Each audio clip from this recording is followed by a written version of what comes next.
Today, CJ is just another name in the what could have been category. He learned the hard way that you can't fake it forever in the rap game, especially when your street cred is on the line. As his career fizzled out, fans didn't hesitate to say he chased the wave too hard and the wave didn't chase him. We'll be looking at key moments and where he fell off, and why he fell off, and who he held responsible for falling off. 2 years ago, CJ was practically the king of hip-hop, taking over with his smash hit, Whoopty.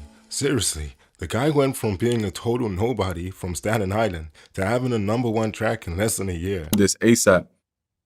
So he like, all right, cool, let me try to figure it out. I went over there, ended up recording the song, and then I just was getting crazy feedback. I think I went live in the studio, and I just seen a bunch of fire emojis on my live stream, like people was going crazy, fire. I'm like, all right, cool. Like, it's a good song. End up wrapping that up. I shot the video 2 days later. I recorded the song on a Wednesday, shot the video on a Friday. I think I put it out the week after, and that shit is history ever since. He landed himself a co-sign from industry giants and even signed to a major record label with just 2 songs to his name. Talk about an overnight success, right? But then poof, CJ seemed to disappear, and his fan base took a nosedive. According to Social Blade, his numbers have dropped to nearly 90% in the last year. To make it worse, reports say he got dropped by his label in early 2024. So what happened to CJ? Why did the guy who was once the hottest thing in drill music fade away faster than the TikTok trend? Well, grab your snacks because we're about to dive into the wild ride of CJ's rise and fall, the Whoopty Wonder. Let's rewind to July 30, 2020 when Whoopty hit the airwaves. The song exploded and fast, but here's the kicker. CJ was just some random Latino guy from Staten Island, and in no time, the track wrapped up millions of views on YouTube, from barely having 40,000 to 7 million views in a month. Something smelled fishy. Could it be that CJ found the ultimate viral formula, or was there more to it? The industry pawn allegations started swirling in almost immediately. People began to wonder if CJ's success was just too fast, too perfect, but CJ himself said Whoopty was a random first attempt at making drill music. He didn't even have drill music in mind when he made the track. It's almost like the universe aligned for him. When drill was taking over New York, after all, this was after Pop Smoke's tragic passing, and fans were hungry for fresh drill music. So maybe CJ just got lucky, right? This song was catchy, the vibe was on point, and drill music was booming at the time. Who wouldn't vibe to it? But wait, there's more. TikTok played a huge role in pushing the track even higher. Dance challenges, viral clips of Whoopty was everywhere. And then out of nowhere, Cardi B posted it on her Instagram story.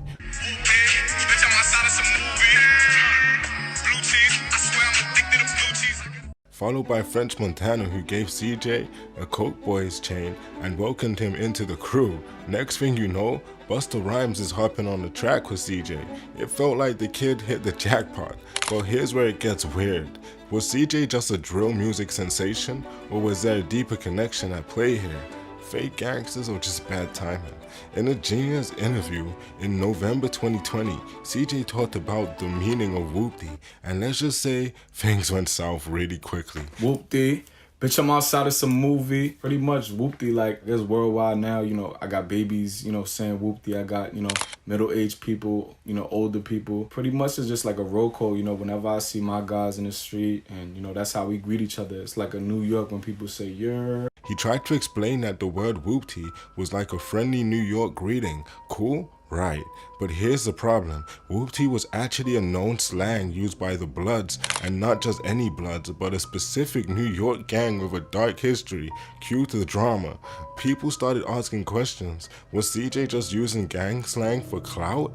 Was he actually affiliated with the Bloods, or was he just borrowing the lingo? As it turned out, his video for Whoopty featured a ton of gang imagery, red bandanas, street credibility.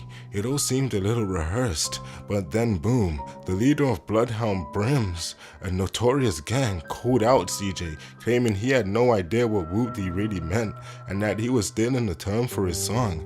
Yikes. Whoopty was founded by my brother La Brim, right? What is Whoopty? Whoopty is it's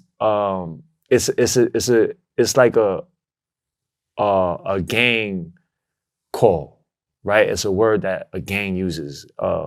You know, It's a blood thing? it's a blood thing, right? This did not sit well with CJ's street cred, and with fans and gang members alike questioning his authenticity, people on social media were quick to call him a fraud, even accusing him of stealing flows from other drill artists like BZ Banks and 22 G's. Did you have a relationship with 22 G's before that comment was made? And did you even know who 22 G's was?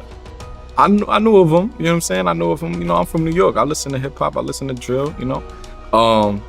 What happened was with that situation, and this is me being 100% honest, he had reached out to me, you know, before all of the, you know, going back and forth or whatever the case may be. Yeah, CJ had some serious beef coming his way. The industry plan. But the industry plan accusations didn't just stop there. You know that feeling when someone's success feels just a little too perfect? Well, CJ's rise wasn't exactly organic. And it's James Cruz, CJ's uncle, who just so happens to be a music exec with deep ties to the industry. His uncle's connections helped CJ set up for his success, but it didn't exactly help the whole self-made persona CJ was trying to sell. In fact, James Cruz admitted in interviews that he came out of retirement to manage CJ's career. It's like, wow, no wonder this guy blew up overnight. Family connections for the win, right? All right, I want to talk about CJ. So it took me about a year to grieve my career. A dear friend of mine walks in the backyard with my nephew CJ. And he goes, yo, you gotta hear this record, you gotta hear this record, you gotta hear this record. I'm like, all right. I remember, I'm not in love with the music business, Pres.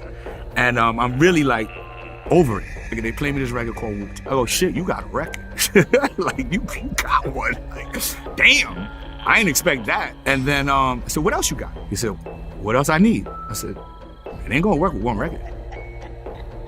What you want me to do? You want to perform on Carnival Cruise Lines in 30 years? Like, you need a body of work. And it gets even juicier. CJ's first track was a collab with 6ix9ine.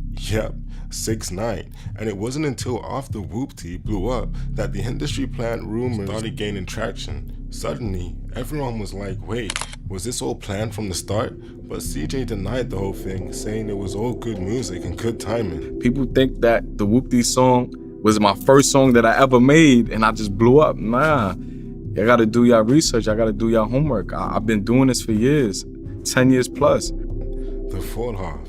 By 2021, CJ was facing serious backlash from fans, weren't buying his story time anymore, and his music started losing momentum. His EP, Loyalty Over Royalty, dropped and crickets. The record didn't make waves. He tried to replicate his drill success, but the audience had already moved on. Even worse, people started calling him a copycat, even accusing him of ripping off other artists' flows. But CJ wasn't done yet.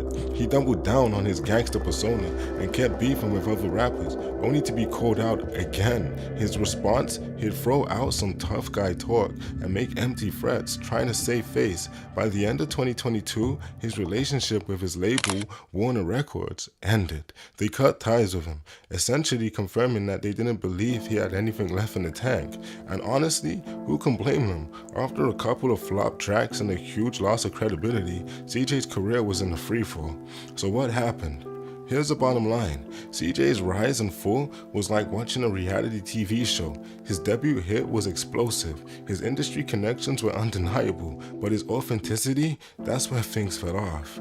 The combination of fake gangster accusations, industry plant rumors, and a lack of follow-up hits left him in the dust. Today, CJ's just another name. What could have been category. If you liked the video and made it this far, be sure to hit like and subscribe, and make sure your boy makes it out the hood. I ain't trying to be like CJ. Please.